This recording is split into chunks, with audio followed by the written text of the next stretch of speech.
नमस्कार दोस्तों, आज की हमारी कहानी आपको अच्छी लगे तो प्लीज़ मेरे चैनल को सब्सक्राइब करें। अरे मम्मी, भाभी ने जो यह नए झुमके पहने वह सोने के हैं क्या? रिया ने अपनी मम्मी से पूछा। अपनी बेटी रिया की बात सुनकर रिया की मम्मी सोनिया जी बोली, हाँ रिया, यह नए सोने के ही हैं। अभी तो शादी की एनिवर्सरी पर बनाए हैं। रिया बोली, बड़े सुंदर लग रहे हैं झुमके तो। मम्मी, झुमके भाभी को आपने तो नहीं बना कर दिए हैं? देखो मम्मी, मेरी शादी होने के बाद आप कितना बदल गई हो। देख रही हूँ सारा प्यार आप भाभी पर उड़ेल रही हो। अरे जब चाहे भाभी नया नया सामान ले आती हैं। कितना कीमती कीमती सामान है भाभी के पास। कितनी कीमती कीमती साड़ियाँ, जेवर, कितने महंगे महंगे ब्यूटी प्रोडक्ट्स। अलमारी फुल भरी हुई पड़ी है नए नए ब्रांडेड कपड़ों से। रिया की आवाज़ थोड़ी तेज हो गई थी अपनी माँ से बात करते हुए। आपने तो मम्मी मेरी शादी के बाद बस अपनी जिम्मेदारियों से मुंह मोड़ लिया। अरे मायके आती हूँ तो बस शगुन के नाम पर छोटी सी रकम का लिफाफा पकड़ा देती हो और बोलती हो, बेटा अपनी पसंद से ले लेना। अरे उन थोड़े से पैसों से तो शायद भाभी की एक साड़ी आएगी ब्रांडेड। सच में मम्मी, भाभी ने पता नहीं आप पर क्या काला जादू कर दिया है। अरे कभी तो अपनी बेटी पर भी तरस खा लिया करो। और भाभी भी बस अपने लिए 10 सूट लाती हैं और मेरे लिए उनमें से 2 सूट मुझे दे देती हैं। बढ़िया मौज हो रही है ऐसा ससुराल पाकर और ऐसी सास पाकर जो अपनी बेटी से कम और अपनी बहू से ज़्यादा प्यार करती है। सच में मेरे मायके में तो उल्टी गंगा बह रही है। बहू आए दिन कुछ न कुछ खरीदती रहती है, अपने महंगे शौक को पूरा कर सकती है, और बेटी बेचारी महंगी चीज़ों के लिए तरसती रहती है। बस क्या ज़रूरत है भाभी के ऊपर इतना खर्च करने की? अरे अब आपको अपना घर नज़र नहीं आ रहा है क्या? जो मुझे कुछ देते हुए आप कहती हो कि बेटा हमारा भी घर है और सबके घर माटी के चूल्हे होते हैं।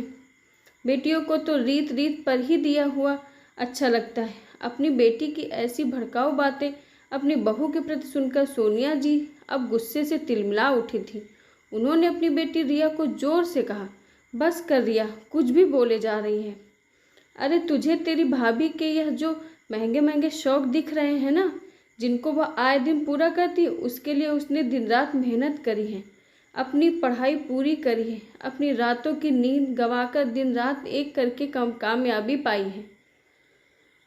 अरे आज भी पूरे दिन भर अपनी ड्यूटी को लेकर सजग रहती है, पूरी मेहनत से अपनी ड्यूटी पूरी करती है, अपनी काबिलियत के दम पर नौकरी लगी है। मेरी बहू तो भला महंगे शौक क्यों नहीं पूरे करेगी? और सुन, तेरी भाभी के ऊपर हम लोग एक भी खर्च नहीं करते।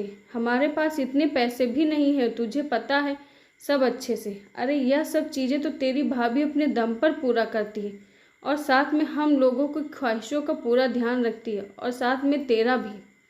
अब यह तो हो ही नहीं सकता ना कि वह पूरी की पूरी चीज़ें तेरे लिए लाए।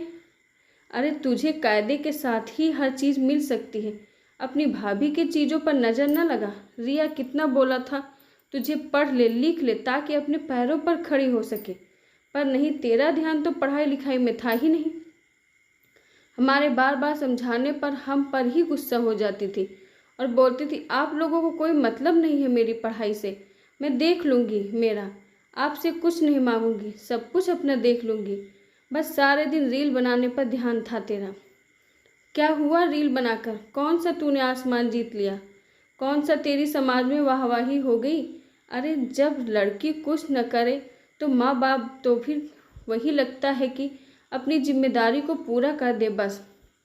जब लड़की कैरियर बनाने में अपना मन लगाए, अपनी कैरियर को लेकर ऊंचा सोचे, अपना लक्ष्य बनाए, तो माँ बाप फिर भी अपनी बेटी के साथ कंधे से कंधा मिलाकर खड़े हो जाते और तब तक अपनी बेटी की शादी की बात नहीं करते जब तक बेटी अपने पैरों पर खड़ी न हो जाए, आर्थिक रूप से सक्षम न हो जाए, आत्मनिर्भर न बन जाए। उसके बाद में उसकी शादी की सोचते हैं। तुम्हारे अंदर तो ऐसा कोई जुनून ही नहीं था। मैंने एक दिन तुम्हारी शादी की बात छेड़ी तो तुम भी जैसे तैयार ही बैठी थी। हाँ बोली, माँ कर दो मेरी शादी। हमने लाख समझाया था, बेटा कुछ पहले अपना मुकाम हासिल कर लो, जिंदगी में एक कामयाब इंसान बन जाओ। पर तुमने कहा नहीं, मेरे सारे सपने मेरे पति पूरे कर देंगे, मुझे कोई ज़रूरत नहीं है नौकरी करने की। तो मैं भला कि खूबसूरत हूँ, मुझे तो कोई भी पढ़ा लिखा उच्च प्रतिष्ठित वाला लड़का मिल जाएगा, फिर मैं क्यों नौकरी करने की जहमत करूं। सोनिया जी बोली, लो बेटा, फिर और क्या था, हो गई तुम्हारी शादी। अरे लड़का भी अच्छा खासा ढूंढ दिया था तुम्हें, बढ़िया कमाता है, और तुम हो ही हूर की परी। फिर वह तुम्हें हर बात पर टोकता क्यों है, पैसे देने में आनाकानी क्यों करता है, बार बार तुम्हें खर्च करने की और बचत ज़्यादा करने की बात क्यों कहता है, हर बात पर तुमसे हिसाब क्यों मांगता है। तुम अपनी मन मर्जी से क्यों नहीं सारी चीज़ें खरीद पाती हो। अब पता चला अपने बूते पर कमाई करके अपने शौक पूरे करने का क्या आनंद होता है। बेटा, तभी मैंने कहा था तुमसे, शादी करने से पहले आत्मनिर्भर बन जाओ, ताकि किसी के आगे हाथ न फैलाना पड़े। अपनी कमाई का मजा ही कुछ और होता है, आराम से खर्च कर सकते हो, किसी को हिसाब किताब की इतनी ज़रूरत नहीं पड़ती है। आज तुम्हारी भाभी महंगे शौक रखती है, पर उनको अपने दम पर पूरे करती है, कभी न मुझसे न कभी तुम्हारे भैया से कुछ मांगती है। और तुम्हारा भाई तो तुम्हें भी पता है, थोड़ा पैसे को लेकर कंजूस भी है, पर वह अपनी बीवी को उसकी कमाई से खर्च करने पर कुछ भी नहीं बोलता, क्योंकि तेरी भाभी की कमाई पर सिर्फ उसका ही हक है, क्योंकि इस कमाई को पाने के लिए उसने ही अपनी रातों की नींद खराब करी थी और दिन रात मेहनत करी थी। रिया का मुंह अपनी माँ की बातें सुनकर लटक गया था। सोनिया जी की हर बात खरी थी। रिया को आज अपनी गलतियों का एहसास हो रहा था, जब उसने हमेशा अपनी पढ़ाई से जी चुराया था, किसी के लाख समझाने पर भी नहीं समझी थी। पर अभी भी देर नहीं हुई थी, वह अभी भी अपनी योग्यता पर अपने महंगे शौक पूरे करने के सपने को पूरा कर सकती है। रिया के पास अपनी माँ के सवालों का कोई जवाब नहीं था। माँ ने रिया को साफ साफ कह दिया था, रोज रोज ऐसी बातें बोलकर मेरी बहू रानी के नज़र मत लगाओ। तुम भी अपने आप को अभी भी इस काबिल बना सकती हो। दामाद जी भी तुम्हारा साथ देंगे, पर तुम मेहनत के लिए तैयार हो तब ना।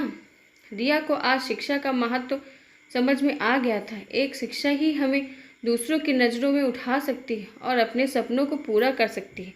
आशा करती हूँ दोस्तों आपको हमारी कहानी पसंद आई होगी। धन्यवाद।